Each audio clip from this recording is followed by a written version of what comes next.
Bonjour à vous, chers auditeurs, auditrices conscients, conscientes. Bienvenue dans cet espace sacré où chaque semaine, nous ouvrons un portail vers la vibration profonde des âmes qui ont marqué notre monde. Bienvenue dans l'épisode de 154 d'Évoluons avec l'âme des célébrités. Je suis Julie Leblanc, médium multidisciplinaire, et c'est un honneur de vous accueillir dans ce cercle de conscience, de beauté et de transformation. Merci d'être là. Merci de revenir. Merci de marcher avec nous dans cette exploration vibratoire où l'on dépasse les apparences pour toucher l'essence. Aujourd'hui, nous recevons l'âme de deux femmes dont la présence seule change la pièce. Deux femmes qui portent le feu, la terre, la sensualité, la vérité. Deux femmes qui ont traversé les frontières géographiques, artistiques, culturelles, spirituelles pour devenir des forces vivantes de transformation. Penelope Cruz, âme magnétique, artiste caméléon, femme de profondeur et de mystère. Elle porte en elle la vibration de l'Espagne ancienne, la passion, la loyauté, la mémoire du corps, la vérité émotionnelle. Son âme est une danseuse, une guérisseuse, une femme qui traverse les rôles comme on traverse des mondes. Salma Hayek, âme de feu, femme médecine, porteuse d'une lignée sacrée, elle incarne la puissance du féminin mexicain, la terre, la magie, la guérison, la protection, la transformation. Son âme est une chamane moderne, une gardienne, une femme qui ouvre des chemins pour les autres. Aujourd'hui, leurs deux vibrations se rencontrent dans notre espace. Et je peux vous dire une chose, l'énergie de cette émission est différente, plus chaude, plus incarnée, plus viscérale, plus vraie. Nous allons explorer leur vie matière grâce aux recherches de Lynn, leur énergie et chemin de vie. On va parcourir leur couleur d'âme, leur famille d'âme, leurs incarnations antérieures, leur point de vue sur les enjeux mondiaux, leurs solutions pour notre époque et un espace énergétique de soins entre nos âmes. Puis, évidemment, beaucoup de bénédictions et de cadeaux spirituels pour nous aider. Parce que cette semaine, ce n'est pas seulement une émission, c'est une rencontre. Une rencontre entre trois femmes, trois vibrations, trois lignées. Une rencontre entre le feu, la terre et la conscience. Alors installez-vous, respirez, ouvrez votre cœur, votre intuition, ouvrez votre espace intérieur. Mais avant, commençons par les retours sur les émissions antérieures. Parfois, il arrive qu'il y a des continuations d'échanges avec des âmes avec qui on a déjà échangé. Pour le retour numéro 1, je me suis entretenue avec Anna, grand-mère de Jésus, que nous avons fait à Pâques, et je lui ai demandé de nous transmettre sa sagesse, sa compassion, sa douceur sur qu'est-ce que le don de la droiture, à quoi ça sert, puis comment on le redresse dans ses énergies, dans sa vie. Alors voici sa réponse. On entre dans un espace très pur, très ancien, vertical. L'énergie d'Anna, grand-mère de Jésus, n'est pas une énergie qui vient, c'est une énergie qui se révèle, comme si elle était toujours déjà là, dans le silence, dans la colonne de lumière qui traverse mon cœur. Elle porte la vibration de la droiture sacrée, pas la rigidité, pas la perfection, pas la discipline forcée, mais l'enlignement intérieur, celui qui redresse l'âme, le corps, la parole et la destinée. Elle dit, mes enfants, vous parlez souvent de bonté, de compassion, de pardon, de lumière, mais il existe un don que vous oubliez trop souvent, le don de la droiture. La droiture n'est pas une posture, ce n'est pas un devoir, ce n'est pas une exigence morale. La droiture est un axe qui traverse votre corps, votre cœur et votre âme, un axe qui vous relie à la terre et au ciel, un axe qui vous rappelle qui vous êtes, même lorsque le monde vous tire dans toutes les directions. La droiture est un acte d'amour envers soi. Lorsque vous vous redressez, vous dites à votre âme, je suis prête à marcher dans ma vérité. Je suis prête à porter ma lumière. Je suis prête à être vue telle que je suis. La droiture n'est pas une tension, c'est une libération. C'est le moment où votre colonne cesse de porter le poids du passé et commence à porter la lumière de votre destinée. Pourquoi vous vous affaissez? Vous vous affaissez lorsque vous portez trop de responsabilités qui ne sont pas les vôtres. Vous vous excusez d'exister. Vous vous adaptez pour ne pas déranger. Vous portez la honte, la peur ou la culpabilité. Vous vous coupez de votre vérité. Vous oubliez votre valeur. Le corps se courbe lorsque l'âme se contracte. Le corps se redresse lorsque l'âme se souvient. Redressez-vous et votre vie se redressera. Lorsque vous vous redresserez, vous réalignez votre respiration, votre énergie, votre intuition, votre courage, votre capacité à dire non, votre capacité à dire oui, votre capacité à recevoir, votre capacité à créer. La droiture est un portail, un passage, une décision silencieuse qui change tout. Et puis comment se redresser avec douceur? Anna montre un geste simple, un geste qu'elle utilisait dans ses enseignements. Elle dit, placez une main sur votre cœur et une main sur votre ventre. Respirez et dites doucement, je reviens dans mon axe, je reviens dans ma vérité, je reviens dans ma lumière. Puis, laissez votre colonne s'étirer, non pas vers le haut, mais vers la justesse. La droiture n'est pas une hauteur, c'est une direction intérieure. La droiture vous protège. Lorsque vous êtes droit, vous êtes moins influençable, moins manipulable, moins dispersé, donc moins blessé. La droiture crée un champ autour de vous, un champ de clarté, un champ de vérité, un champ où les énergies discordantes ne peuvent plus entrer, car la droiture est un héritage sacré. Dans ma lignée, nous enseignons aux femmes à se redresser pour que leur lumière puisse circuler. Une femme courbée ne peut pas porter sa mission. Une femme redressée devient un pilier, un phare, un temple vivant. Et voici ce que je vous offre. Anna place une colonne de lumière blanche et or dans notre dos, si vous le voulez bien, évidemment. Elle dépose comme une tige vivante, souple et vibrante. Elle dit, je replace votre axe, je libère les poids qui vous courbent, je retire les mémoires qui vous écrasent, je redresse votre lignée, je redresse votre cœur et je redresse votre destinée. Et tout simplement, sentez une chaleur monter dans votre colonne, une respiration nouvelle, une verticalité douce, non forcée. Le monde a besoin de gens droits, pas de gens parfaits, pas de gens rigides ou qui jugent. Le monde a besoin de gens qui marchent dans leur vérité, des gens qui se tiennent debout dans leur lumière, des gens qui ne se courbent plus pour être aimés, des gens qui ne se taisent plus pour être acceptés, des gens qui ne se diminuent plus pour rassurer les autres. Redressez-vous, mes enfants, redressez-vous avec douceur et amour. Redressez-vous avec votre vérité inébranlable. Car lorsque vous vous redressez, le monde autour de vous commence à se redresser aussi. Alors voilà maintenant, petite introduction sur la droiture ce matin pour être, évidemment. Tout revient à cela.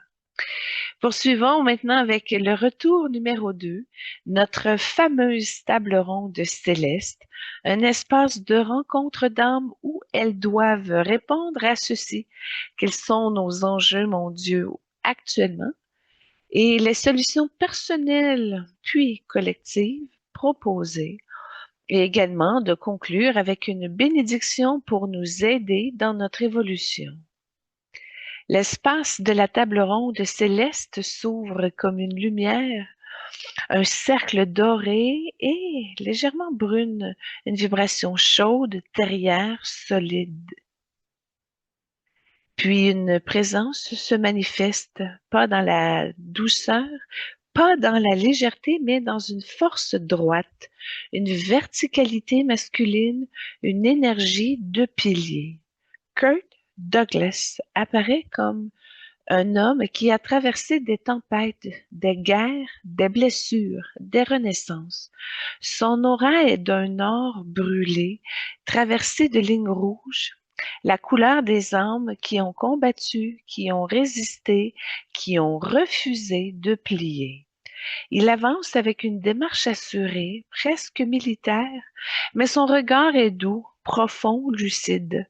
Il s'assoit, pose ses mains sur la table et dit simplement: « Je suis revenu parce que le monde a besoin de courage et parce que vous êtes prêts à entendre ce que je n'ai jamais dit. » Kurt ne parle pas comme un sage mystique, il parle comme un homme qui a vécu, qui a vu, qui a compris. Sa voix est ferme, mais jamais dure. Elle porte la vérité sans violence. Le premier enjeu, c'est la perte du courage moral. Il dit, le monde manque de courage. Pas le courage de se battre, pas le courage de crier, mais je parle du courage moral. Le courage de dire ceci est juste, ceci ne l'est pas, même quand c'est impopulaire, même quand ça dérange, même quand ça coûte quelque chose. Les gens savent ce qui est juste, ils savent ce qui est vrai, mais ils se taisent et en silence, c'est ce qui détruit les civilisations. Le deuxième enjeu, selon lui, c'est la confusion identitaire. Le monde ne sait plus qui il est. Les gens ne savent plus ce qu'ils représentent. Ils changent d'opinion comme on change de chemise. Ils se définissent par ce qu'ils consomment, par ce qu'ils montrent, par ce qu'ils affichent, mais pas par ce qu'ils sont. Il secoue la tête et il ajoute: une société qui ne sait plus qui elle est devient fragile, devient manipulable, elle devient perdue. Comme troisième enjeu, il soulève la déresponsabilisation collective. Tout le monde veut que quelqu'un d'autre règle les problèmes, les gouvernements, les institutions, les autres. Mais personne ne veut se regarder dans le miroir. Personne ne veut dire: je peux faire ma part, je peux changer quelque chose, je peux être un exemple. Il pose un doigt sur la table. Une société qui attend d'être sauvée ne se sauvera jamais. Kirk se redresse, son énergie devient plus chaude, plus directe, plus incarnée. Au niveau des solutions individuelles, il soulève de retrouver son axe. Redressez-vous physiquement, émotionnellement, spirituellement. Quand vous vous tenez droit, vous envoyez un message au monde. Je suis là, je suis présent, je suis responsable. La droiture n'est pas une posture, c'est une décision. Comme solution individuelle également, il propose de dire la vérité. Dites la vérité même quand elle tremble, même quand elle dérange, même quand elle vous coûte quelque chose. La vérité est un acte de courage et le courage est contagieux. Comme solution collective, il parle de recréer des modèles de force saine. Le monde manque de modèles, pas des héros parfaits, pas des idoles, des gens vrais, des gens qui se relèvent, des gens qui assument, Des gens qui montrent qu'on peut être fort sans être violent et vulnérable sans être faible.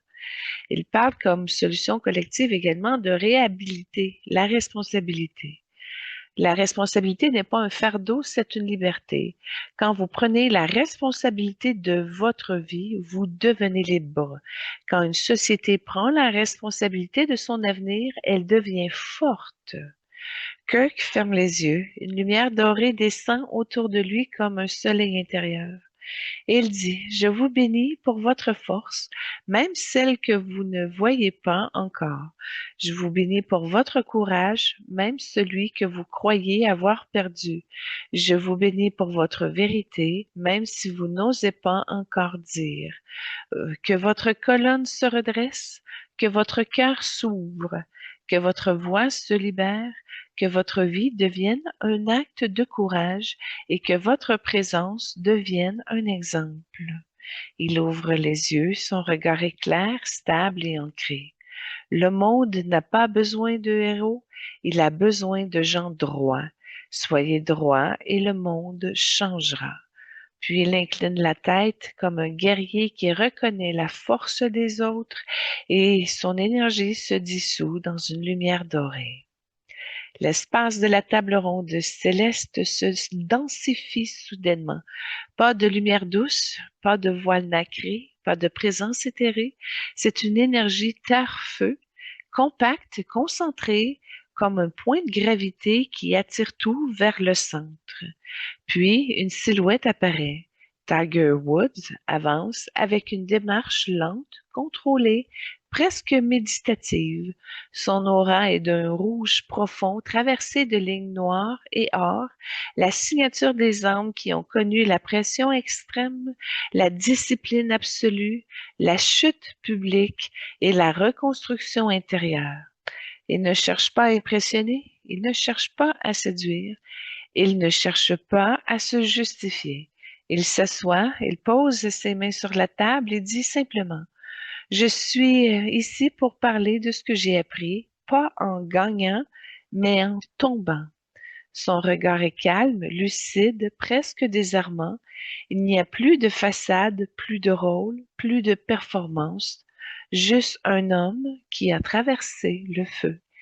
Tiger ne parle pas comme un sage, il parle comme un homme qui a vécu la pression, la gloire, la chute, la honte, la reconstruction. Son ton est direct, sans détour, sans embellissement. Le premier enjeu qu'il identifie, c'est la pression de la performance. Le monde est obsédé par la performance, dit-il, par le résultat, par l'image, par la perfection. On demande aux gens d'être impeccables, mais personne ne leur apprend à être humain. Il inspire profondément. La performance sans humanité, ça détruit, ça écrase, ça vide, ça tue l'âme. Comme deuxième enjeu, il parle de la déconnexion du corps. Les gens vivent dans leur tête. Ils ressentent trop peu. Ils ne savent plus écouter leur corps. Ils ne savent plus reconnaître les signaux. Ils ne savent plus s'arrêter. Ils ne savent plus se reposer. Le corps parle, mais le monde ne l'écoute pas. Comme troisième enjeu, la honte collective. Le monde est rempli de honte. La honte d'échouer, la honte d'être imparfait, la honte d'être vu dans sa vulnérabilité, la honte d'être humain. Il baisse légèrement la tête. La honte est un poison silencieux. Elle détruit de l'intérieur. Elle isole. Elle tue la confiance. Elle tue la joie. Et elle tue la vérité. Tiger se redresse, son énergie change, elle devient plus chaude, plus incarnée, plus vraie. Comme solution individuelle, apprendre à tomber. Tomber n'est pas un échec, c'est un passage, un apprentissage, une initiation. Le problème, ce n'est pas de tomber. Le problème, c'est de croire que tomber veut dire que vous n'êtes plus digne. Apprenez à tomber. Apprenez à vous relever. Apprenez à vous pardonner. C'est ça la vraie force. Puis, il ajoute comme solution individuelle, revenir dans le corps. Le corps est votre premier guide, votre premier maître, votre premier temple. Revenez dans votre respiration, dans vos appuis, dans votre rythme, dans votre vérité physique. Il sourit légèrement. Le corps ne ment jamais, écoutez-le. Et comme solution collective, il parle de normaliser l'imperfection. Le monde doit arrêter de glorifier la perfection. La perfection n'existe pas. Elle détruit, elle isole, elle rend malade. Il pose une main sur la table. Normaliser l'imperfection. Normaliser la vulnérabilité. Normaliser les erreurs. Normaliser les recommencements. C'est comme ça qu'on guérit une société. Il parle également de créer des espaces de vérité comme solution collective. Les gens ont besoin d'espace où ils peuvent dire « je ne vais pas bien, j'ai peur, je suis fatigué, j'ai besoin d'aide ». Ils regardent autour de la table, la vérité est un acte de guérison et la guérison est un acte collectif. Tiger ferme les yeux, la lumière rouge et or descend autour de lui comme une braise vivante. Je vous bénis pour votre courage de continuer, même quand c'est difficile, même quand vous doutez, même quand vous tombez. Je vous bénis pour votre humanité, pour vos imperfections, pour vos recommencements. Que votre corps devienne votre guide, que votre cœur devienne votre refuge, que votre vérité devienne votre force, et que chaque chute devienne un passage vers une version plus vraie de vous-même. Il ouvre les yeux, son regard est clair, stable et ancré. Il poursuit en disant, vous n'avez pas besoin d'être parfait, vous avez juste besoin d'être vrai, et ça, c'est suffisant. Puis il incline la tête comme un athlète qui reconnaît la force des autres, et son énergie se dissout dans une lumière rouge profonde. L'espace de la table ronde céleste se transforme subtilement. Pas de lumière éclatante, pas de présence imposante, pas de vibration tornitruante. C'est un silence doux qui s'installe, un silence qui apaise, un silence qui recentre. Puis une énergie apparaît, presque timide, presque effacée, mais d'une pureté rare. Une lumière bleue claire, presque translucide, avec des filaments dorés qui vibrent comme un souffle. Lionel Messi entre comme il joue, sans bruit, sans égo, sans chercher à être vu, mais impossible à ignorer. Il s'assoit doucement, les mains jointes, le regard humble mais profond. Il observe la table, les âmes présentes, l'espace sacré. Puis il dit d'une voix calme, posée, presque chuchotée, « Je ne suis pas ici pour parler de moi, je suis ici pour parler de ce que j'ai appris en restant fidèle à qui je suis. » Son aura s'expanse légèrement comme une respiration. C'est l'énergie de la simplicité sacrée. Messi ne parle pas comme un leader, il parle comme un homme qui a compris que la grandeur ne vient pas du bruit, mais de la constance. Au niveau des premiers enjeux, il souligne la perte de la simplicité. Le monde complique tout, les relations, les objectifs, les émotions, les rêves. Les gens cherchent loin ce qui est juste là. Ils veulent être extraordinaires, mais ils oublient d'être simples. Il baisse les yeux un instant. Il poursuit. La simplicité, ce n'est pas d'être petit, c'est d'être vrai. Et le monde manque de vérité simple. Comme deuxième enjeu, il souligne la comparaison constante. Les gens se comparent tout le temps à ce qu'ils voient, à ce qu'ils croient, à ce qu'ils imaginent. La comparaison détruit la joie. Elle détruit la confiance, la créativité. Il ajoute, quand tu te compares, tu te perds. Et quand un monde entier se compare, il se perd collectivement.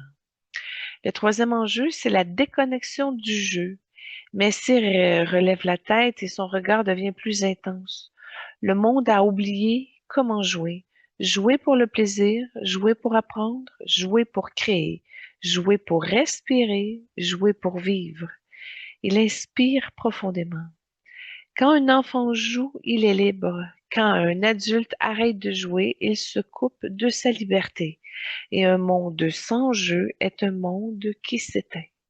Messi parle maintenant avec une douceur ferme, comme quelqu'un qui sait que la vérité n'a pas besoin de volume pour être entendue. Comme solution individuelle, il parle de revenir à la simplicité. Il dit simplifiez. Simplifiez vos pensées, vos relations. Simplifiez vos attentes. Simplifiez votre vie. Quand vous simplifiez, vous respirez. Quand vous respirez, vous retrouvez votre essence. Solution individuelle proposée comme de rester fidèle à soi-même. Le monde va essayer de vous changer, de vous modeler, de vous pousser à être quelqu'un d'autre. Mais votre force, c'est d'être vous, même quand c'est différent, même quand c'est discret, même quand ce n'est pas ce que les autres attendent. Il sourit légèrement. La fidélité à soi, c'est la vraie victoire. Comme solution collective, il parle de valoriser la coopération plutôt que la compétition. La compétition peut être belle, mais elle peut pousser à se dépasser. Elle peut devenir toxique quand elle écrase, quand elle divise, quand elle humilie. Il pose une main sur la table. Le monde doit apprendre à jouer ensemble, à créer ensemble, à gagner ensemble, à perdre ensemble. C'est comme ça qu'on construit une équipe et le monde est une équipe. Il propose également de remettre le jeu au centre comme solution collective. Le jeu n'est pas un luxe, dit-il, c'est une médecine, une manière de guérir, de se reconnecter, une manière de retrouver la joie. Il ajoute, quand les gens jouent ensemble, ils se reconnaissent, ils s'aiment, ils se comprennent, donc ils se guérissent. Messi ferme les yeux, une lumière bleue claire descend autour de lui, douce, enveloppante, presque enfantine. Je vous bénis pour votre cœur, pour votre sensibilité, pour votre humanité, même celle que vous cachez.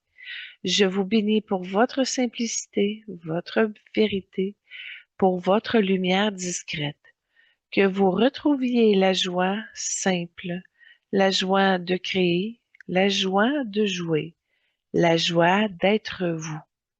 Que vous cessiez de vous comparer, que vous cessiez de vous juger, que vous cessiez de vous diminuer et que vous marchiez dans le monde avec la douceur de ceux qui savent que la vraie force est silencieuse. Il ouvre les yeux, son regard est pur, stable et lumineux. Soyez simple, soyez vrai, soyez vous, et c'est suffisant, c'est puissant et c'est beau. Puis il incline la tête humblement et son énergie se dissout dans une lumière bleu clair. L'espace de la table ronde céleste se transforme avant même qu'il n'apparaisse. La lumière devient plus profonde, plus chaude, plus enveloppante. Une vibration grave, stable, presque cosmique, descend dans le cercle comme un tambour qui résonne dans le cœur plutôt que dans les oreilles. Puis une silhouette se dessine. Morgan Freeman avance avec une lenteur assumée, une présence tranquille, une dignité naturelle. Son aura est d'un violet profond, traversé de filaments dorés, la signature des âmes qui portent la sagesse universelle, la vision large, la conscience du tout. Il ne s'assoit pas immédiatement, il prend le temps de regarder chaque âme présente comme s'il reconnaissait en chacune un fragment de l'humanité qu'il a tant contemplé. Puis il s'installe, pose ses mains sur la table et dit d'une voix qui semble venir d'un autre plan, je suis ici pour parler de l'humanité, pas de ce qu'elle est devenue, mais ce qu'elle peut encore être. Son énergie se déploie comme un manteau de calme autour de la table. Morgane ne parle pas avec colère ni avec peur. Il parle avec une lucidité douce, cette vérité tranquille qui ne juge pas mais qui voit tout. Le premier enjeu, selon son âme, c'est la perte du sens du sacré humain. Le monde a oublié que chaque être humain est sacré. Pas sacré parce qu'il est parfait, pas sacré parce qu'il réussit, pas sacré parce qu'il brille, sacré parce qu'il existe, parce qu'il porte une étincelle, parce qu'il est une expression unique de la conscience. Il inspire profondément. Quand une société oublie la valeur sacrée de l'être humain, elle commence à se détruire, elle commence à se diviser, elle commence à se déshumaniser. Comme deuxième enjeu, il parle de la fragmentation de la vérité. Le monde ne partage plus une vérité commune. Chacun vit dans sa propre version du réel. Chacun défend sa perception comme une arme. Chacun se bat pour avoir raison au lieu de chercher à comprendre.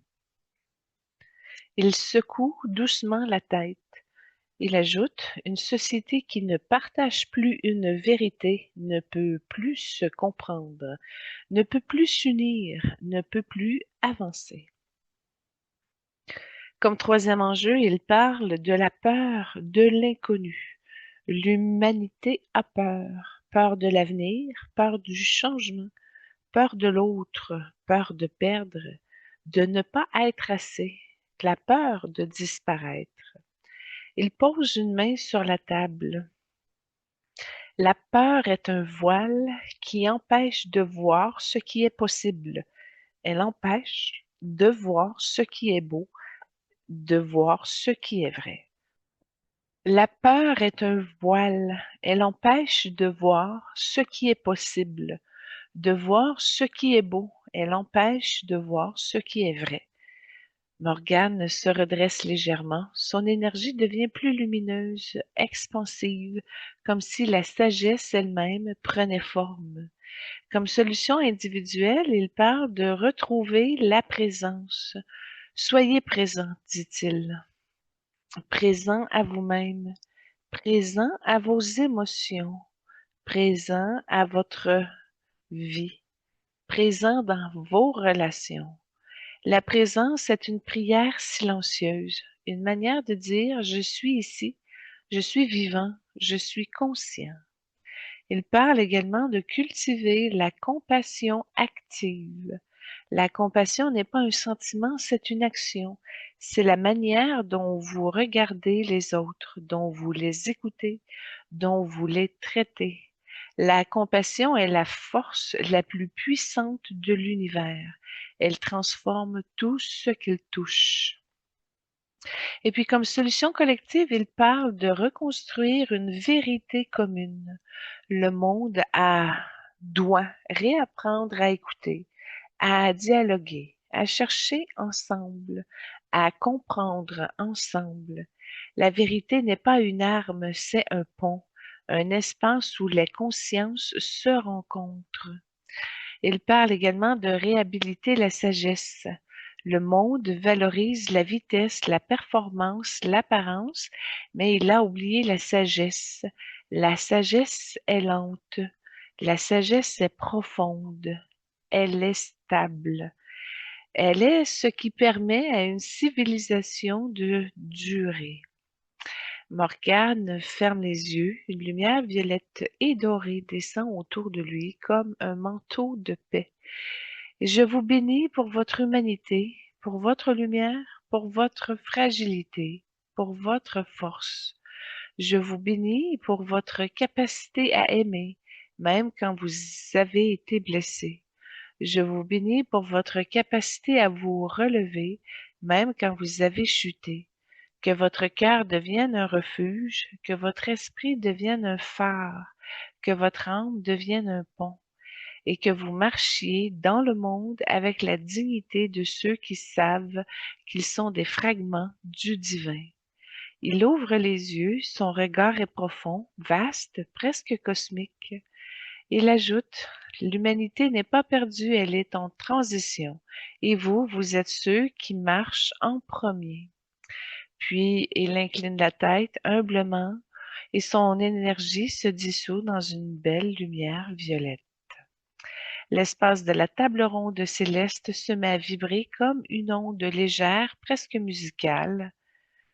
Une lumière rose pâle, argentée et turquoise se déploie autour du cercle, la signature des âmes qui portent la sensibilité, la créativité, la vérité émotionnelle et la capacité de transformer la vulnérabilité en force. Puis une silhouette apparaît. Taylor Swift avance avec une douceur assumée, une présence calme, mais une intensité intérieure qui surprend. Son aura est cristalline, comme un prisme qui reflète toutes les couleurs selon l'angle où on la regarde. Elle s'assoit, croise les mains, observe les autres âmes présentes, puis me regarde avec une reconnaissance silencieuse, comme si elle savait que mon espace est un lieu où elle peut être vraie, sans filtre, sans rôle. Elle dit doucement, je suis ici pour parler de ce que je vois, pas avec mes yeux, mais avec mon cœur. Son énergie se déploie comme une onde de vérité douce. L'âme de Taylor ne parle pas comme une star, elle parle comme une femme qui a observé l'humanité à travers des millions de regards, de messages, de cris silencieux, de blessures collectives. Comme premier enjeu, elle identifie la crise de l'authenticité.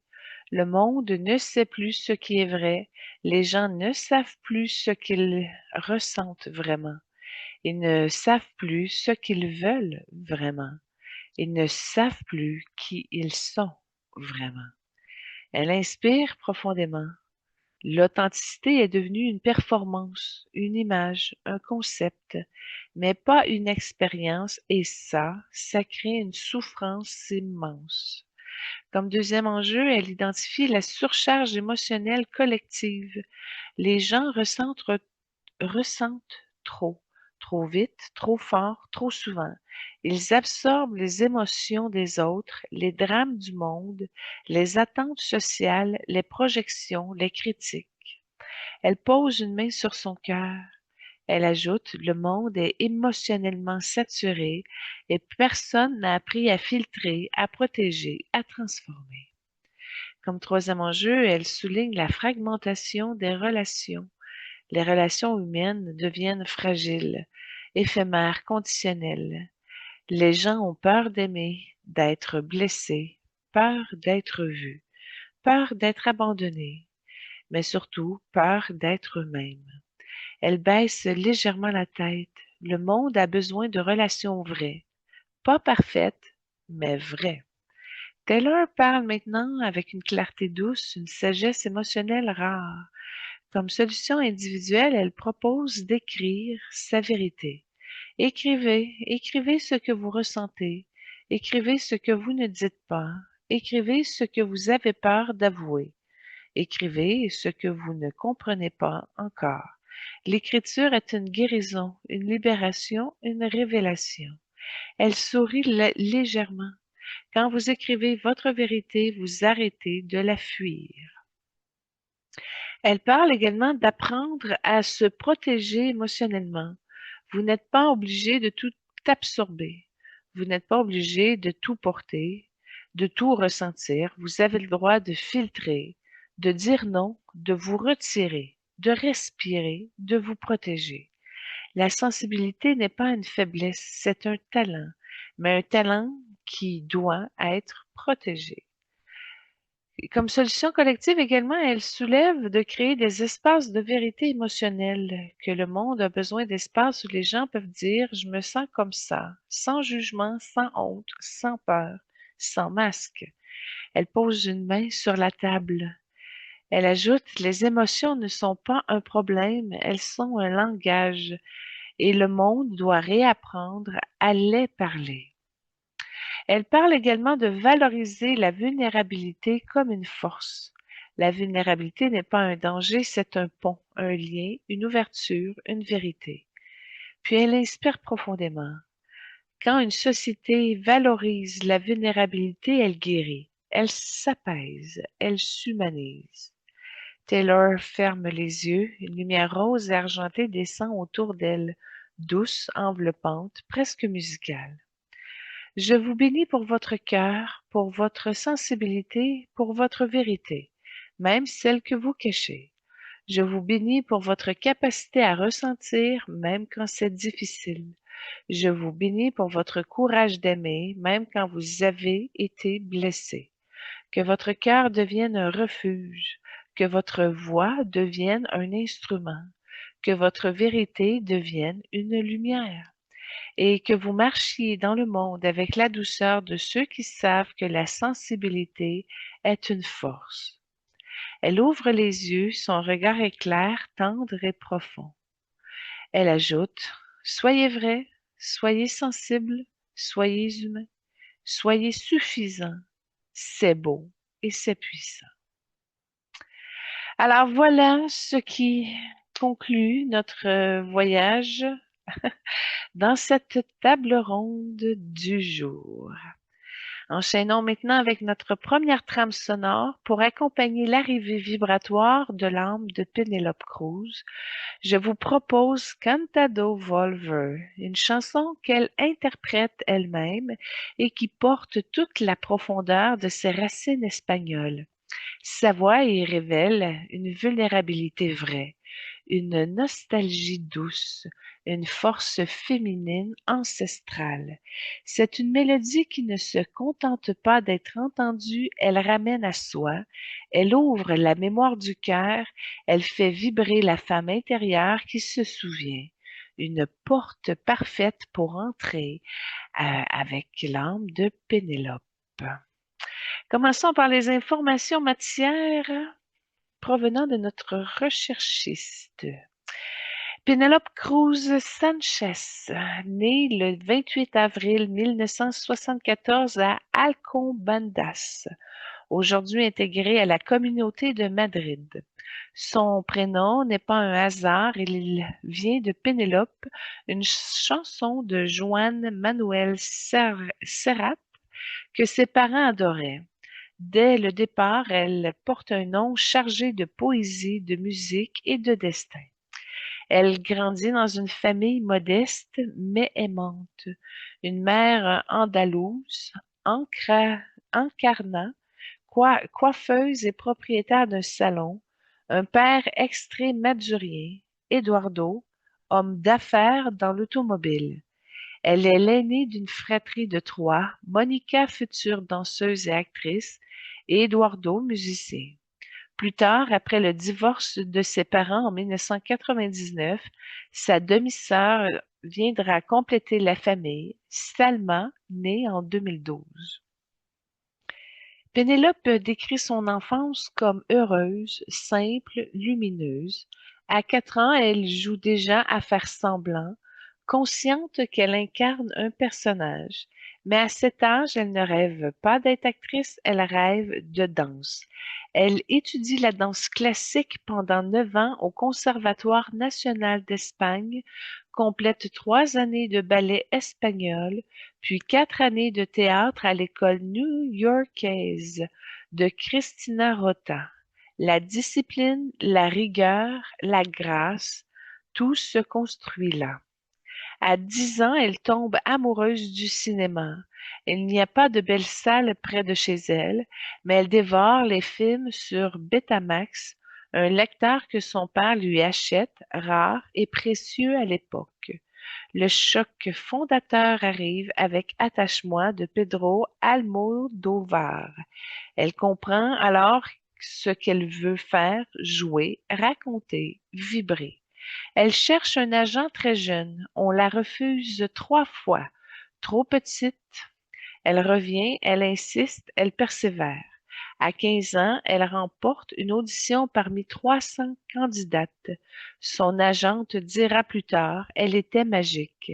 Il y avait une présence, quelque chose sortait de l'intérieur.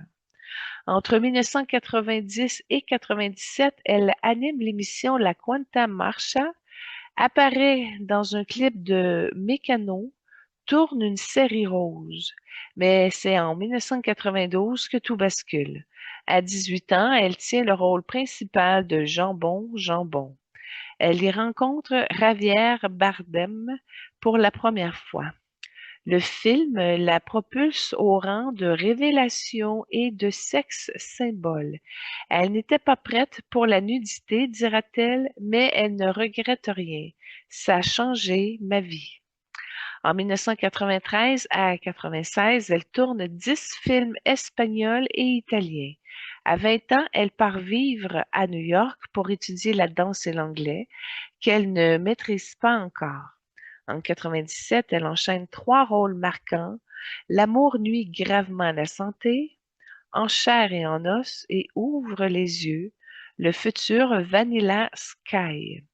En 1998, elle tourne son premier film américain, The High Low Country. Elle comprend à peine l'anglais sur le plateau, mais elle s'accroche. La même année, elle brille dans La fille de tes rêves, qui lui vaut un Goya, un prix de l'Union des acteurs et une nomination européenne. En 1999, elle joue dans Tout sur ma mère, un chef-d'œuvre d'Almodovar. En 2000, elle perce à Hollywood avec Amour, Piment et Bossa Nova et De si jolis chevaux. En 2001, l'année du tournant Vanilla Sky avec Tom Cruise, Blow avec Johnny Depp, elle devient une star internationale, même si la critique est dure. Elle est nommée au Razzie Award, elle encaisse, elle continue.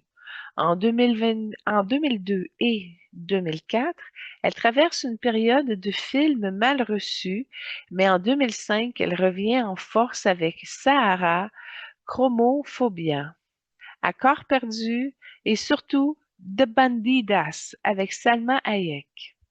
Puis arrive Volver, le film d'Almodovar la consacre. À Cannes 2006, elle remporte le prix d'interprétation féminine partagé avec les autres actrices du film. Elle reçoit un Goya, un prix du cinéma européen, et devient la première actrice espagnole nommée à l'Oscar. La France la nomme chevalière de l'Ordre des Arts et des Lettres. En 2007, elle tourne Manolete et Good Night. En 2009, elle remporte l'Oscar du meilleur second rôle pour Vicky Cristina Barcelona. Elle devient la première comédienne espagnole oscarisée. Elle enchaîne avec Étreinte brisée, Nine, nouvelle nomination aux Oscars, les campagnes Lancôme, Vogel, Schweppes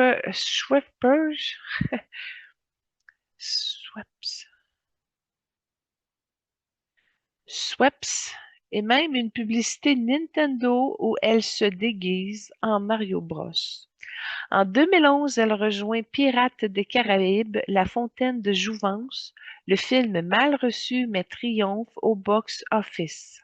En 2013, elle tourne Les Amants passagers et Cartel avec Ridley Scott. En 2015, elle revient en Espagne pour Maman, qu'elle produit et qu'elle interprète. En 2016, elle joue dans Zoolander 2 et dans Grimsby. Et en 2018, elle reçoit un César d'honneur et incarne Donatella Versace dans American Crime Story, rôle salué et nommé au Golden Globe. En 2022, elle tourne Ferrari de Michael Mann.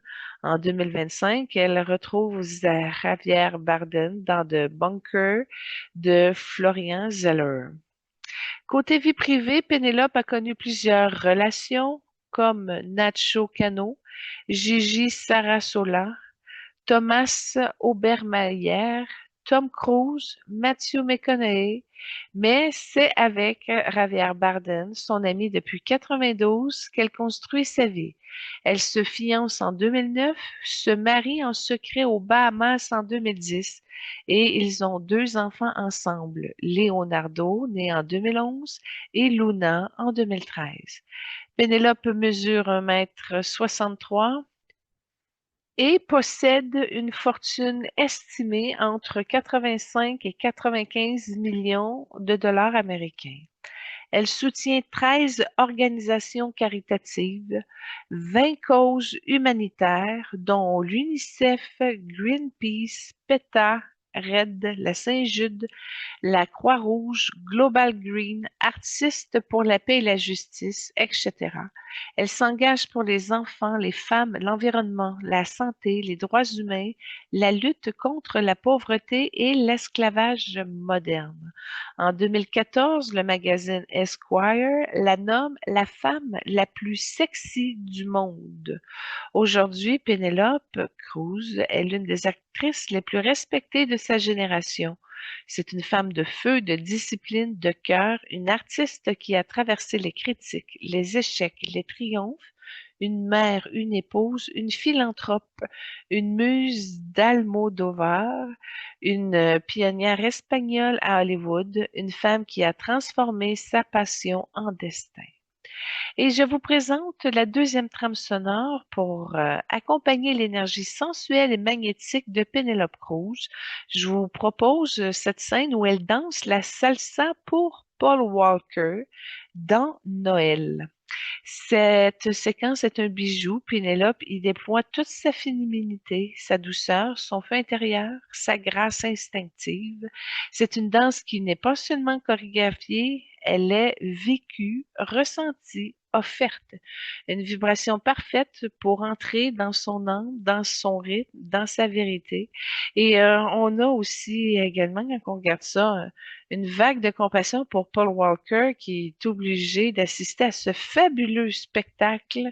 Ça a dû le travailler énormément en tant qu'homme. En tout cas, j'ai une belle pensée pour lui à ce niveau-là.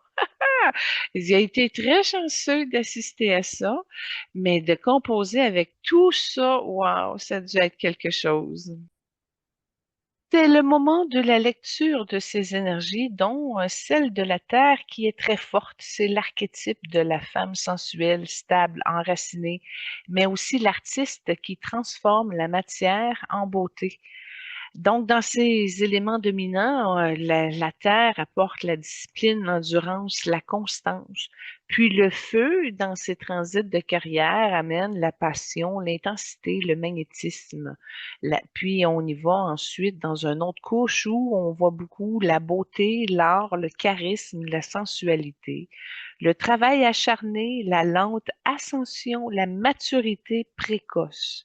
Pénélope est une femme qui ne brûle pas vite, mais qui brille longtemps. Elle a une énergie de construction, de patience, de maîtrise. Elle ne cherche pas la célébrité, elle cherche la vérité dans l'art. Elle porte aussi une énergie karmique liée à la maternité, la protection, la transmission. Son rôle de mère est un axe majeur dans son incarnation. Puis on voit également beaucoup d'humanisme, de compassion, une énergie centrée sur la mission. Évidemment, la guérison par l'art, la transmission, la profondeur émotionnelle. Elle est une âme ancienne venue pour servir, élever et réparer. Pénélope porte cette vibration dans son engagement humanitaire, dans ses rôles de femme blessée, dans sa douceur intérieure. Elle est d'une couleur d'âme indigo-violette. Bon, on l'indigo pour l'intuition, la profondeur, la lucidité, l'hypersensibilité, puis le violet pour la spiritualité, la transmutation, la guérison, la mission artistique. C'est la couleur des artistes qui soignent par la beauté. Puis au niveau de sa famille d'âmes, Pénélope appartient à la famille des artisans de lumière et des guérisseurs émotionnels. Ce sont des âmes qui viennent apaiser, inspirer, transformer, relever de la beauté dans la douleur. Elle maîtrise l'énergie du jaune. Elle porte aussi une vibration de gardienne liée à la protection des enfants et des femmes. Puis au niveau de ses vies antérieures, Pénélope a plusieurs vies liées à l'art, la spiritualité et la guérison. Entre autres, une vie en Andalousie entre 1600 et 1700. J'ai vu une danseuse sacrée dans une confrérie féminine. Elle utilisait la danse comme rituel de guérison. Elle portait déjà cette sensualité sacrée et cette capacité à hypnotiser par le mouvement. J'ai vu une incarnation en Italie vers 1500. artisane dans un atelier de peinture. Elle n'était pas connue, mais elle peignait des visages de femmes avec une précision émotionnelle rare. Elle avait déjà cette obsession de capturer l'âme. J'ai vu une vie en Inde vers 1800. Elle était vraiment une guérisseuse, herboriste, une femme médecine. Elle soignait par les plantes, les massages, les chants. Cette vie explique son lien profond avec le corps, la maternité, la douceur et la nature. Puis, j'ai vu une incarnation en France vers 1920. Elle était une actrice de théâtre dans une troupe itinérante. Elle vivait pour l'art, mais dans la pauvreté. Cette vie a laissé une mémoire de sacrifice artistique qu'elle vient aujourd'hui rééquilibrer. Alors, pour la troisième trame sonore, pour célébrer la légèreté, la sensualité et la joie spontanée de Penelope Cruz, je vous propose ce tribute monté sur Mi Gusta Tu. C'est un montage lumineux, rythmé, rempli de scènes où Penelope rayonne, danse, rit, chante et incarne cette énergie espagnole qui lui est propre, libre, chaude, instinctive. Ce clip capte son magnétisme naturel, sa féminité vivante, son jeu d'actrice vibrant et sa capacité à illuminer chaque image. Cette trame parfaite pour entrer dans son feu intérieur avec douceur et sourire. Et voilà, on continue avec l'entrée de Pénélope dans l'espace de la table ronde. Et cet espace s'ouvre comme un voile de lumière nacrée, un souffle doux qui traverse la pièce comme si l'air lui-même se souvenait d'un parfum ancien, celui du jasmin, de la peau chauffée par le soleil, de la terre andalouse après la pluie. Et dans cette vibration subtile, Pénélope apparaît. Elle ne marche pas, elle glisse. Elle ne parle pas, elle respire la présence. Son aura, son mélange de violet profond, de rose tendre et d'un or discret, comme si la douceur et la noblesse se tenaient par la main. Elle arrive dans son énergie de mère, d'artiste, de guérisseuse silencieuse. Son regard est calme, vaste, presque océanique. Elle s'assoit dans le cercle, pose les mains sur ses cuisses et un silence sacré se dépose autour d'elle. Elle dit simplement «Je suis prête» et le cercle s'illumine. Son âme parle d'une voix douce mais ferme comme une onde qui traverse les couches du monde. Alors, au niveau des enjeux mondiaux, elle identifie la fatigue émotionnelle collective. Elle voit un monde épuisé, un monde qui a trop donné, trop encaissé, trop résisté. Elle dit que les humains portent une charge émotionnelle qui n'est plus soutenable. La peur, la comparaison, la pression, la solitude intérieure. Elle dit un monde manque de douceur. Le monde manque de lenteur. Le monde manque de beauté. Elle souligne également la déconnexion du corps. Elle voit des corps qui ne respirent plus, qui ne sentent plus, qui ne vibrent plus. Elle dit que l'humanité s'est coupée de son instinct, de son rythme naturel, de sa sensualité sacrée. Elle soulève également la blessure du féminin. Elle voit des femmes qui se battent encore pour exister, pour être respectées, pour être entendues. Elle voit des lignes entières qui ne sont jamais guéries. Elle dit que le féminin n'a pas besoin d'être fort, il a besoin d'être libre. Elle soulève également la perte de sens. Elle voit des humains qui courent sans savoir pourquoi, des humains qui créent sans âme, des humains qui consomment sans conscience. Elle dit le monde a oublié la beauté comme médecine. Au niveau des solutions personnelles proposées par son âme, elle parle de revenir au corps. Pénélope invite chacun à respirer, à danser, à sentir, à ralentir, à écouter le corps comme un oracle. Elle dit le corps est le premier temple. Elle parle également de réhabiliter la douceur. Elle propose de réintroduire la tendresse, la patience, la délicatesse, la présence, la gratitude. Elle dit la douceur n'est pas une faiblesse, c'est une force qui guérit. Elle parle de créer de la beauté même minuscule. Elle dit que la beauté est un acte de résistance, que créer même un geste simple, même un repas, même un sourire, est une matière et une manière de guérir le monde. Donc, d'honorer le féminin Elle invite à écouter les femmes, à protéger les enfants, à guérir les lignées, à honorer les cycles, à respecter la sensibilité. Puis au niveau des solutions collectives proposées, elle dit que les enfants doivent apprendre l'empathie, la créativité, la gestion émotionnelle, la présence, la coopération. Elle dit également de protéger les mères et les enfants et elle insiste, une société qui ne protège pas ses mères ne peut pas être en paix. Elle parle également de réhabiliter la lenteur dans les structures sociales. Elle voit des entreprises, des gouvernements, des institutions qui réapprennent à respirer. Elle voit un monde qui se soigne par le rythme. Elle ferme les yeux, une lumière violette se dépose autour du cercle. Elle dit, je vous bénis avec la douceur qui guérit. Je vous bénis avec la beauté qui ouvre les cœurs. Je vous bénis avec la patience qui transforme. Je vous bénis avec la tendresse qui répare. Que votre cœur se souvienne de leur sagesse, que vos cœurs se souviennent de leur innocence, que vos âmes se souviennent de leur mission, et je vous bénis. L'espace se change, devient plus intime, plus profond, plus silencieux. Et ce, on se retrouve avec deux âmes qui sont prêtes à se reconnaître immédiatement. Mon âme lui apporte la clarté, la structure, l'ancrage, la direction, la permission d'être grande, la permission d'être vue, la permission d'être puissante. Et mon âme lui a dit, tu n'as plus besoin de te cacher derrière la douceur, tu peux être douce et immense. Et bon, il y a eu des corrections énergétiques qui se sont faites, mais ça a été surtout pour l'aider à assumer sa puissance, prendre sa place, se libérer de la peur de déranger, de guérir la mémoire de la femme sacrifiée et de se reconnecter à son feu intérieur. Puis elle m'a apporté aussi en soins énergétiques une énergie véritable qui venait de sa source à elle.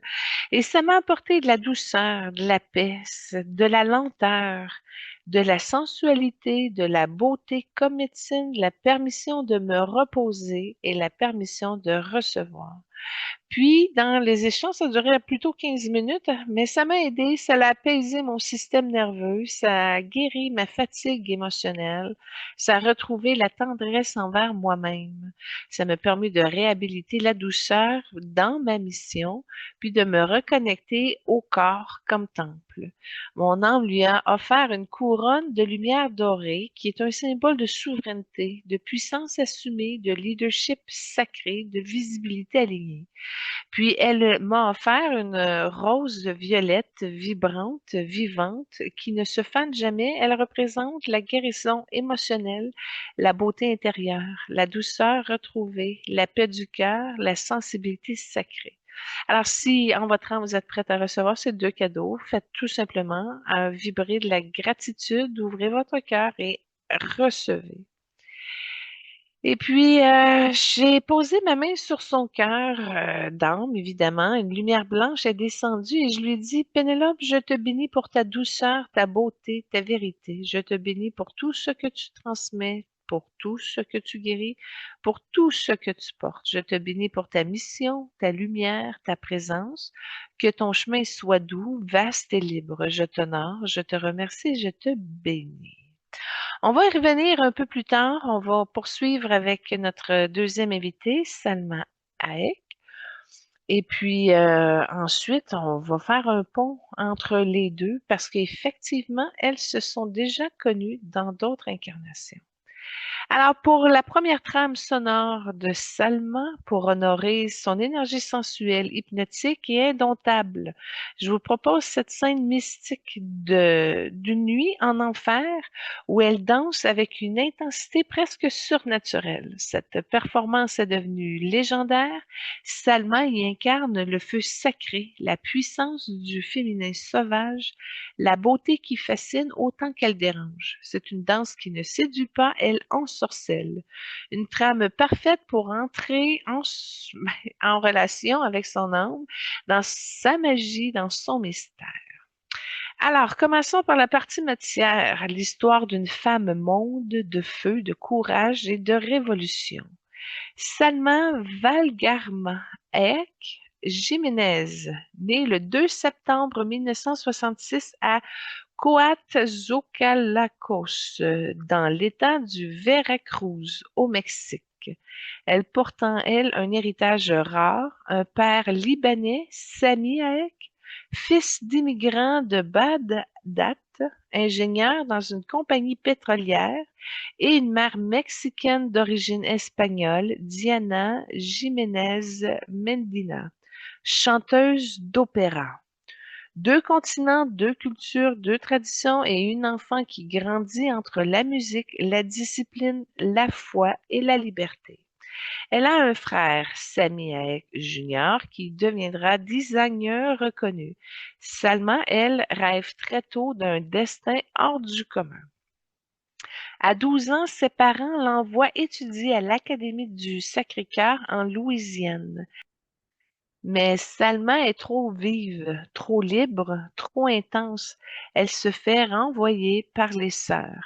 Elle retourne au Mexique puis repart vivre à Houston chez sa tante jusqu'à ses 17 ans. De retour à Mexico, elle étudie les relations internationales à l'Universidad Iberoamericana. Mais ce n'est pas sa voix. Ce qu'elle veut, c'est jouer. Ce qu'elle veut, c'est brûler. Depuis, après ses cours de gymnastique, elle décide de se consacrer à la comédie. En 1988, elle fait ses débuts au théâtre, mais c'est en 89 qu'elle devient une star nationale grâce à la telenovela Teresa. En 91, elle quitte tout pour les États-Unis. Elle s'installe à Los Angeles avec un accent très fort, une dyslexie, un TDAH et zéro contact. On lui dit qu'elle n'y arrivera jamais. Elle répond: regardez-moi bien. En 1994, elle joue dans El Callejon de los Milagros, la rue des miracles, un rôle qui lui vaut plusieurs prix et nominations. Le réalisateur Robert Rodriguez la remarque, il la fait tourner dans Road Racer, puis lui offre le rôle féminin principal de Desperado en 1995, face à Antonio Banderas. Le film la révèle au monde entier. Elle y interprète aussi la chanson Quedad Aquí. Elle retrouve Rodriguez pour Une nuit en enfer aux côtés de George Clooney, avec une scène devenue mystique. Entre 1997 et 2000, Hollywood la découvre. Salma explore tous les genres. Coup de foudre et conséquences avec Matthew Perry. Breaking Up avec Russell Crowe. Studio 54 de Velocity of Gary qu'elle a produit et de Faculté avec Rodriguez. En 99, elle tente de s'imposer à Hollywood avec Dogma, Pas de lettre pour le colonel, puis Wild Wild West avec Will Smith. Les critiques sont dures, mais elle ne lâche rien. En 2000, elle revient à des projets plus modestes, de Time Code, de Chain of Fool, Trafic, petit rôle dans un film multi-récompensé, et Une vie de rêve qu'elle produit. En 2001-2002, elle produit et joue dans In the Time of the Butterflies, un téléfilm historique. Elle y révèle une profondeur dramatique qui surprend Hollywood. Mais en parallèle, elle travaille sur le projet de sa vie, le biopic Frida, consacré à Frida Kahlo. Frida, ça a été le rôle d'une vie. En 2002, Frida sort sous la bannière de la société de production Ventana Rosa. Salma y incarne Frida Kahlo avec une intensité bouleversante. Elle chante même la Bruja. Le film est un triomphe artistique. Elle reçoit une nomination aux Oscars en 2003. Elle devient la figure majeure du cinéma latino-américain. Avec Frida, elle s'engage publiquement contre la violence faite aux femmes, contre les discriminations envers la communauté latino, pour les droits humains, pour la justice sociale. La même année, elle réalise de Maldonado Miracle, qu'elle produit également. Elle remporte le Daytime Emmys Award de la meilleure réalisatrice. Puis elle retourne aux grosses productions avec Rodriguez pour Spy Kid 3 Mission 3D. Il était une fois au Mexique, Desperado 2, où elle chante Siente mi amor. De 2004 à 2010, elle tourne Coup d'éclat, Demande de la poussière, Bandidas à 2006 avec Penelope Cruz, Cœur perdu, Across the Universe, L'assistant du vampire. En 2006, elle adapte la série colombienne So Soy Betty la Fea et Ugly Betty. Elle est coproductrice déléguée et actrice invitée. La série remporte d'un Golden Globe en 2007 de la meilleure série comique, un Emmy Award, des prix de production et la nomination personnelle pour Salma. Elle devient directrice générale de Ventana Azul, co-entreprise avec MGM. Elle tourne en 2010 Copain pour toujours, Americano en 2011, Le Chapoté en 2011, Les Pirates en 2012, Savage 2012, Prof poids lourd 2012, Un jour de chance 2012, Copain pour toujours 2 en 2013, Most Wanted 2014, Le Prophète en 2014, elle a fait la voix et la production, Everly en 2015, Teach Me Love en 2015, Tale of Tales en 2015, qui est un rôle sombre et marquant. Elle enchaîne Insurrection en 2016, Sausage Party en 2016, Béatrice at Dinner 2017 où elle a un rôle, un titre et qui est acclamé. How to be a Latin Lover 2017, Hitman and Bodyguard 2017, The Big Project 2018, The Drunker Parents 2019, Like a Boss 2020, The Road Not Taken 2020, Hitman Wife Bodyguard 2021 et Bliss 2021. Mais entre 2021 et 2025, elle touche Marvel, Gucci, animation et les drames avec Les Éternels 2021, House of Gucci 2021, Chaboté 2 2022, Magic Mike, Dernière danse 2023, Without Blood 2024 et Sacrifice 2025. Concernant Magic Mike, la deuxième danse, je l'ai mis dans l'émission de Magic Mike. J'ai pas pu leur mettre la scène de danse dans cette émission-ci. Alors, je vais juste vous dire, si vous n'avez pas vu, ça vaut la peine. C'est assez érotique et sensuel. Elle a joué également dans Grandes personnes 1 et 2 avec Adam Sandler. Elle fait une ambassadrice de la mode avec des enfants, évidemment. Alors, si on y va au niveau des engagements sociaux, elle a une voix qui porte. C'est une des actrices les plus engagées au monde. Alors, elle est pour le droit des femmes, ambassadrice de la Fondation Kering, soutien à 1 million de survivantes de violences conjugales et sexuelles. Aide au Mexique, elle a récolté plus de 700 000 pour l'UNICEF. Santé et enfance, avec la campagne Pampers UNICEF contre le tétanos maternel et néonatal.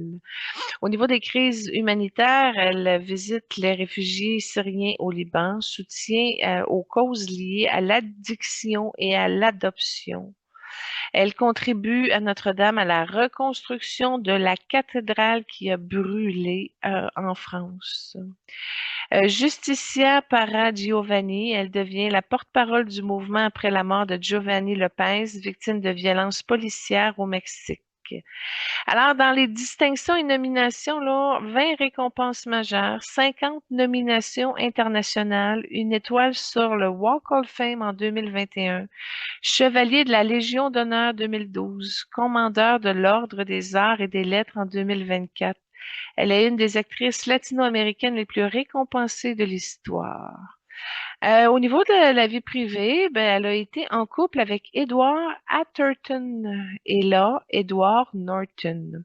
En 2007, elle donne naissance à Valentina Paloma, sa fille, avec François-Henri Pignot, PDG du groupe Kering.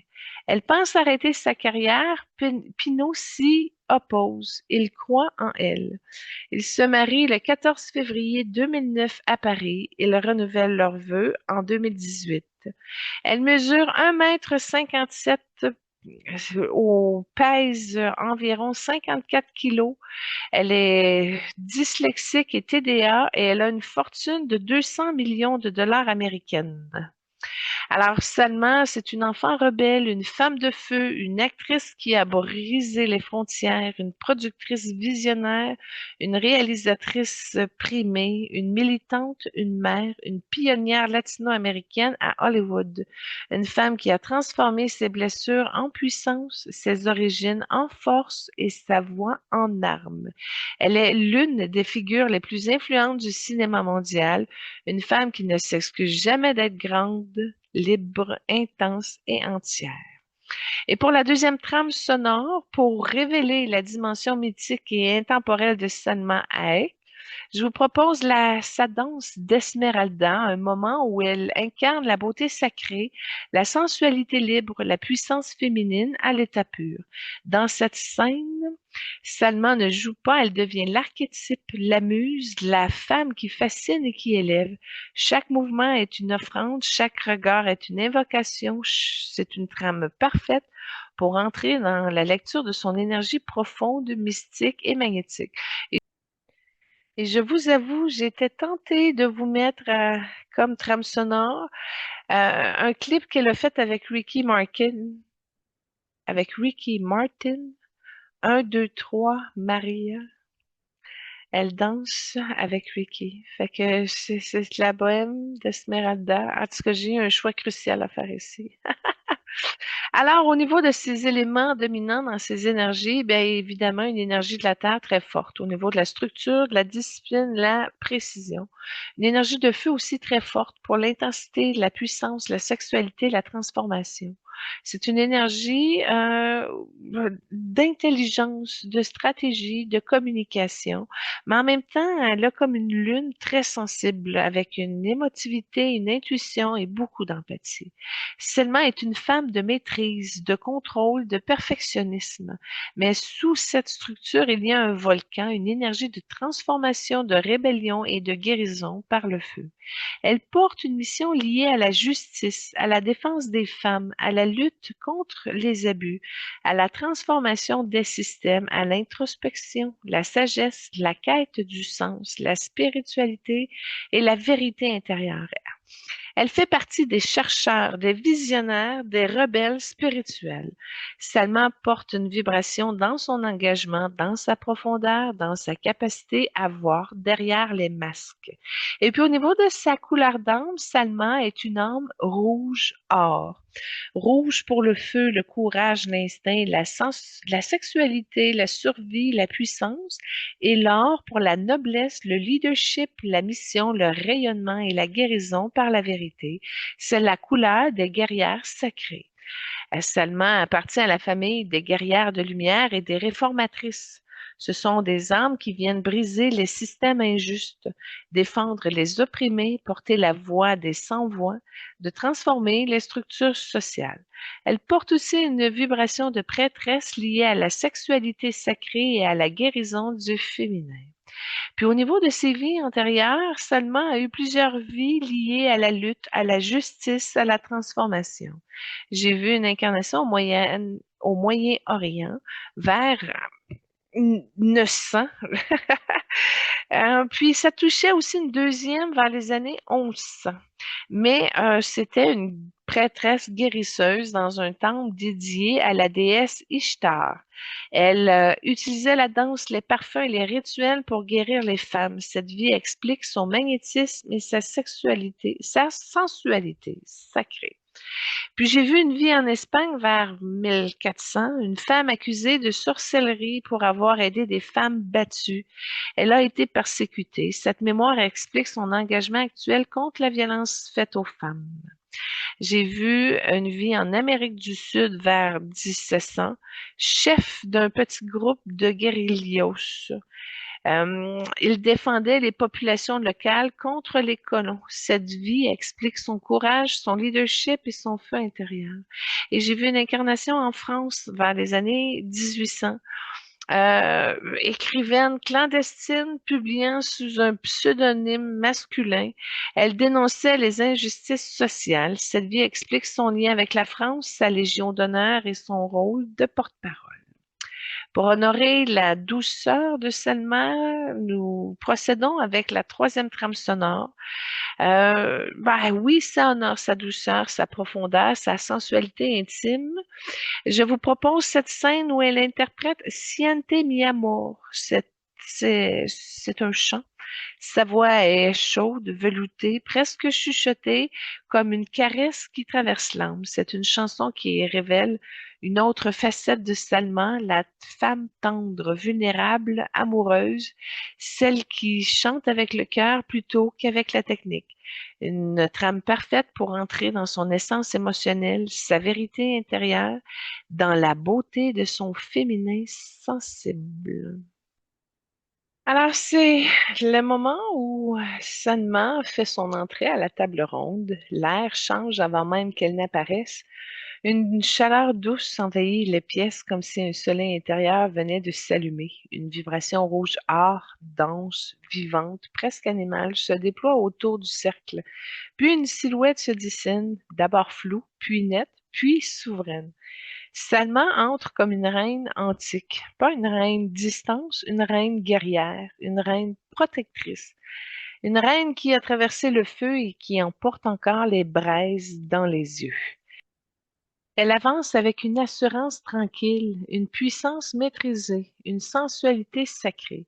Son aura est un mélange rouge profond, d'or incandescent et de noir velours qui évoque la nuit, le mystère et la profondeur.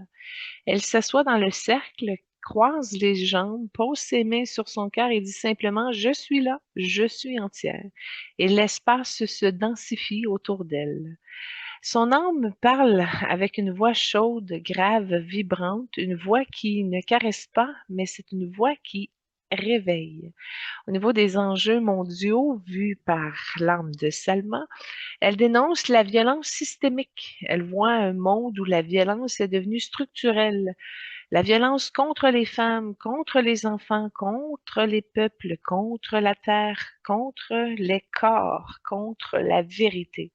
Elle dit: le monde est malade de domination, le monde est malade de pouvoir mal utilisé. Elle parle également de la perte du sacré. Elle voit une humanité qui a oublié le sacré du corps, le sacré du féminin, le sacré de la sexualité, le sacré de la terre, le sacré de la parole. Puis elle dit: quand le sacré disparaît, la violence s'installe. Elle soulève également la fragmentation intérieure. Elle voit des humains coupés en morceaux, un mental surchargé, un cœur fermé, un corps dissocié, une âme silencieuse.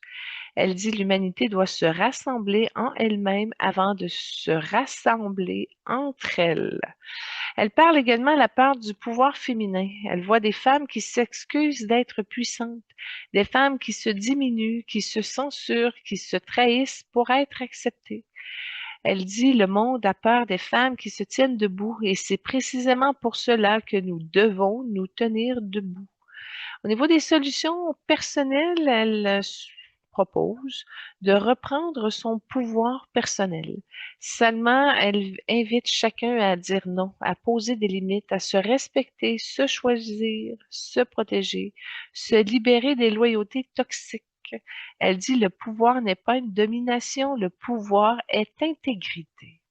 Elle parle également de réhabiliter la sexualité sacrée. Elle parle de reconnecter au désir, honorer le corps, guérir les blessures sexuelles, sortir de la honte et retrouver le plaisir de la souveraineté. Elle dit: le plaisir est une prière. Elle dit également de guérir, elle propose de guérir la colère. Elle dit que la colère n'est pas un problème, c'est un signal, un feu, une boussole. Elle invite à écouter la colère, la transformer, la canaliser et l'utiliser pour créer, pas pour détruire. Elle propose également de se tenir debout dans sa vérité. Elle dit: la vérité n'a pas besoin d'être parfaite, elle a besoin d'être dite. Puis au niveau des solutions collectives proposées par son âme, c'est de réformer les systèmes de justice. Elle voit un futur où les violences faites aux femmes sont réellement punies, que les enfants sont réellement protégés, les minorités sont respectées et les abus de pouvoir sont sanctionnés. Elle parle de réhabiliter le leadership féminin. Elle voit des femmes à la tête des institutions, à la tête des mouvements sociaux, à la tête des entreprises, à la tête des communautés et à la tête des pays. Elle dit le monde a besoin de leaders qui savent aimer. Elle parle également de réparer la relation avec la Terre. Elle voit un futur où l'écologie est sacrée. La nature est un partenaire, la Terre est un être vivant. Puis elle suggère également de réintroduire le sacré dans la société. Elle parle de rituels, de célébrations, d'espaces de guérison, de cercles de parole, de communautés conscientes. Elle ferme les yeux, une lumière rouge or se déploie autour du cercle et elle dit: Je vous bénis avec le feu qui libère, je vous bénis avec la force qui protège, je vous bénis avec la vérité qui éclaire, je vous bénis avec le courage qui transforme. Que vos voix soient fortes, que vos cœurs et vos corps soient libres et que vos cœurs soient souverains. Je vous bénis. Et nos 2 âmes ont bien enchaîné naturellement l'espace de soins parce que je me suis rappelé que le lien est ancien, profond et puissant avec Salma. Et mon âme lui a apporté la douceur, la paix, la concentration, l'apaisement, la réconciliation intérieure, la permission de se reposer et la permission de déposer les armes. Et cela a aidé à guérir la fatigue du combat, à apaiser la colère sacrée, à retrouver la tendresse, à reconnecter à la vulnérabilité, à équilibrer le feu par l'eau.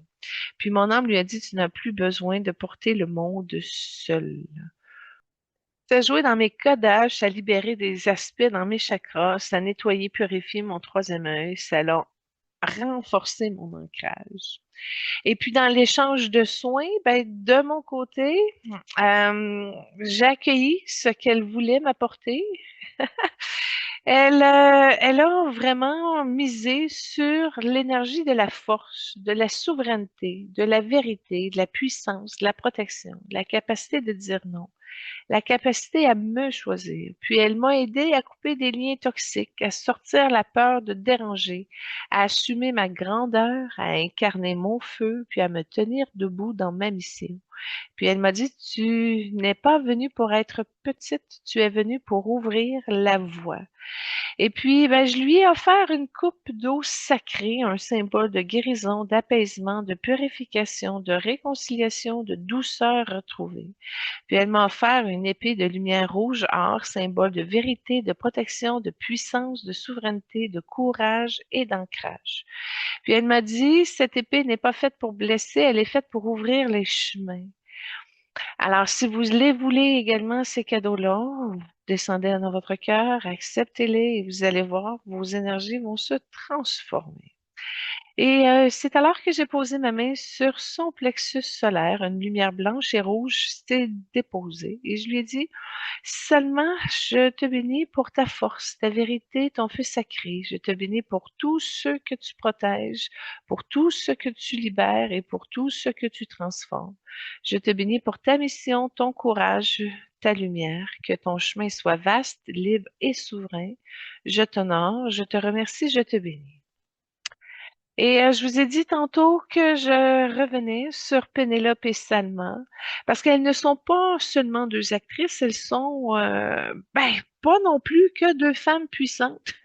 Elles ne sont pas, 2 artistes latines qui ont percé Hollywood. Selon moi, elles sont de la même lignée d'âme, mais pas de la même famille. Pénélope, elle est dans la lignée des guérisseuses émotionnelles. Elle soigne par la beauté, la douceur, la présence, l'art. Elle ouvre les cœurs, elle apaise les mémoires, elle répare les lignées féminines. Salma, qui est plus de la lignée des guerrières sacrées, elle combat par la vérité, la justice, la forme. Elle brise les systèmes, elle protège les vulnérables, elle libère les femmes de l'oppression. Elles sont complémentaires comme 2 pôles d'un même archétype, la femme guérisseuse et la femme guerrière. Elles ne viennent pas du même groupe d'âmes, mais elles viennent de la même alliance d'âmes. Leur lien d'âme, c'est les porteuses du féminin sacré. Dans le plan subtil, elles appartiennent à une alliance d'âmes féminines qui reviennent régulièrement ensemble pour défendre les femmes, réparer les blessures du féminin, rétablir la dignité, incarner la puissance, transformer les systèmes patriarcaux, ouvrir la voie des arts, de la culture et de la société. Elles ne sont pas des âmes jumelles, elles ne sont pas des flammes jumelles, elles ne sont pas des âmes sœurs directes. Elles sont des alliés karmiques, des sœurs de mission, des compagnes de combat, des alliés de lumière. Elles se reconnaissent immédiatement dans la vie actuelle parce que leurs âmes se sont déjà croisées. Alors, leur plan de vie commun, ben, ouvrir la voie aux femmes latines dans le cinéma mondial. Elles ont signé un contrat d'âme pour briser les barrières raciales, ouvrir Hollywood aux femmes hispaniques, incarner la diversité, montrer que la beauté n'est pas homogène, imposer leur culture dans un système fermé. Elles ont également réparé les mémoires de persécutions féminines. Dans plusieurs vies, elles ont été accusées, brûlées, réduites au silence, punies pour leur beauté ou leur pouvoir. Dans cette vie-ci, elles viennent reprendre leur voix. Également de réhabiliter le féminin sacré. Pénélope par la douceur, la sensualité, la maternité, Salma par la force, la sexualité sacrée et la justice et également de guérir les lignées maternelles. Elles portent toutes les deux des mémoires de femmes sacrifiées, de mères blessées, de femmes réduites au silence, de femmes utilisées pour leur beauté. Elles viennent réparer, libérer et réconcilier. Puis dans les vies communes, bon, j'en ai vu, ben, celle d'Andalousie vers 1600, Pénélope, danseuse sacrée, guérisseuse par le mouvement, seulement protectrice, femme soldat dans une milice locale. Elles se sont croisées dans un contexte de répression religieuse. Pénélope soignait les femmes en secret, seulement les protégeait physiquement. Alors, le lien karmique, l'une guérissait, l'autre défendait, même dynamique aujourd'hui. Ben, la vie commune au Moyen-Orient vers 1900, Pénélope, prêtresse du temple, gardienne de rituels de beauté et de fertilité. Salma, prêtresse guerrière, gardienne du temple et des femmes. Elles travaillaient ensemble dans un sanctuaire dédié à une déesse féminine, Ishtar ou Ashtaré. Pénélope s'occupait des soins, des chants, des rituels. Salma s'occupait de la sécurité, des initiations, des rites de passage.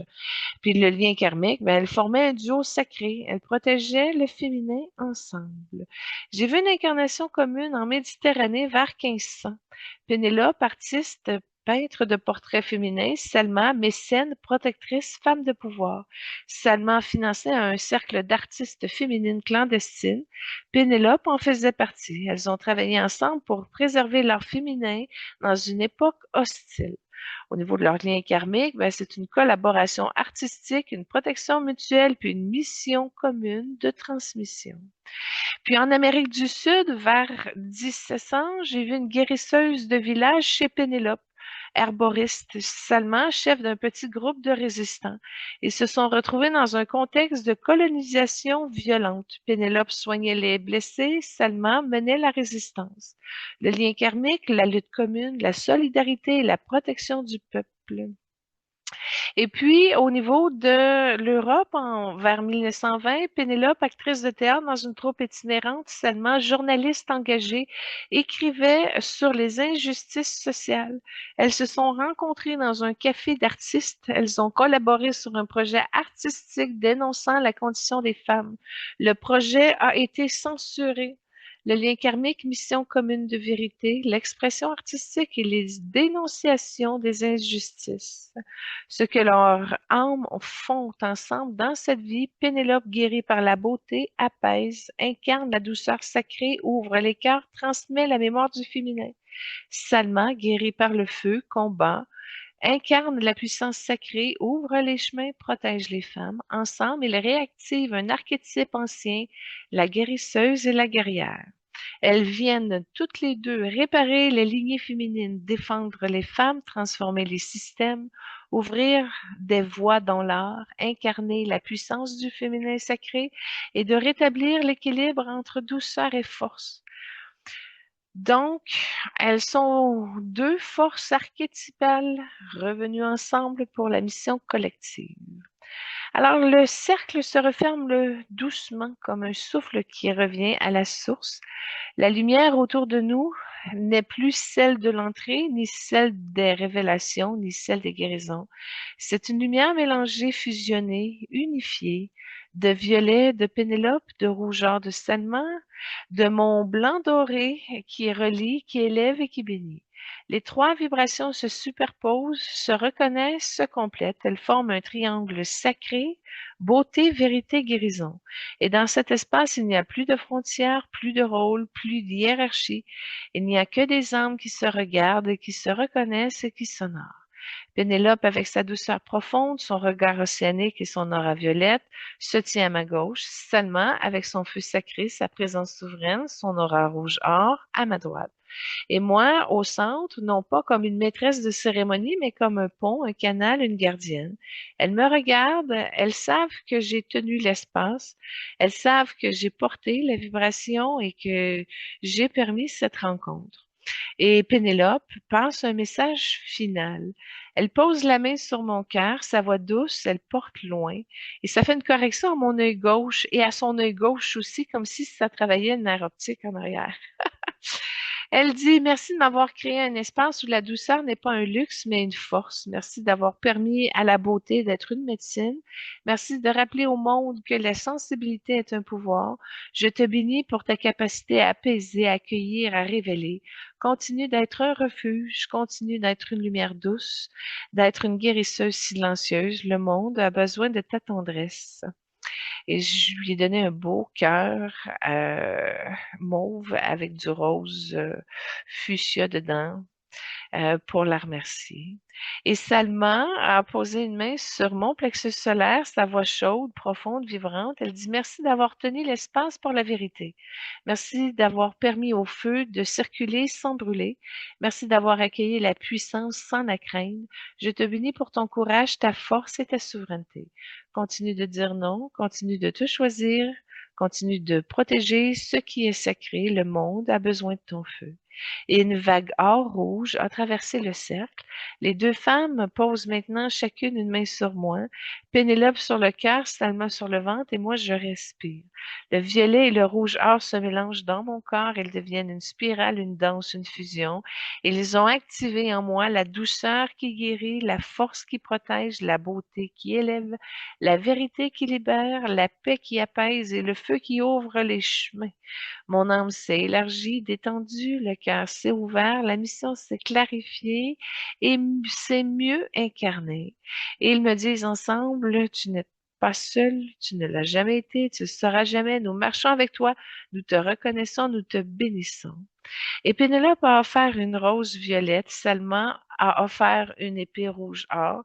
Les deux objets se fusionnent dans mes mains et deviennent un sceau de lumière, symbole de mon autorité intérieure, de ma mission vibratoire, de mon rôle de passeuse, du pouvoir de guérison, du feu sacré et de la douceur souveraine. Et ce sceau est vivant, il me suivra, me protégera, et il ouvrira des portes. Il me rappellera qui je suis. Et évidemment, cette force-là s'est amplifiée et multipliée à mon contact pour qu'elle leur soit retournée. Et c'est alors que je me suis levée, posé mes mains sur leur cœur, en les regardant avec la noblesse de mon âme, et je leur ai dit: «Je vous bénis, Pénélope et Salma, pour votre lumière, votre courage, votre beauté, votre vérité.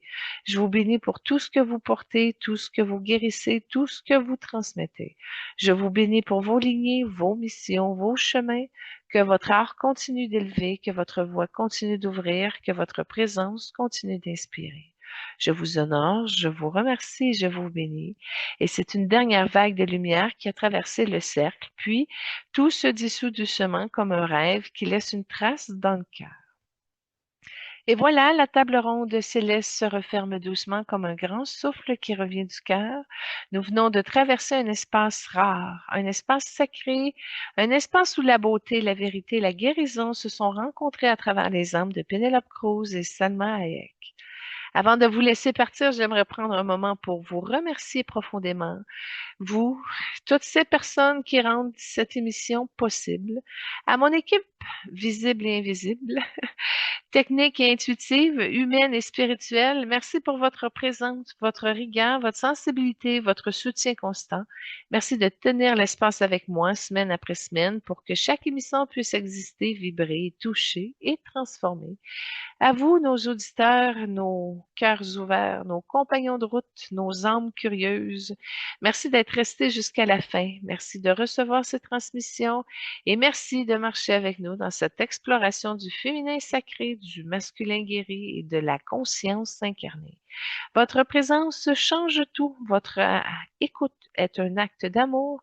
Votre fidélité est un cadeau. Et si vous sentez l'appel d'aller plus loin, de plonger plus profondément, de transformer votre vie, votre énergie, votre relation à vous-même, ben, je vous invite en rendez-vous privé avec moi, un espace intime, personnalisé, canalisé. Nous allons ensemble libérer tout ce qui bloque, éclairer ce qui vous appelle, activer ce qui sommeille, aligner votre âme avec votre vie. Et vous pouvez me contacter directement pour réserver votre séance. Et je vous offre aussi mes méditations guidées canalisées, des méditations puissantes vibratoires qui transforment, libèrent, alignent, apaisent et reconnectent à votre essence. Elles sont disponibles pour vous accompagner dans votre quotidien, dans vos transmissions et dans vos guérisons.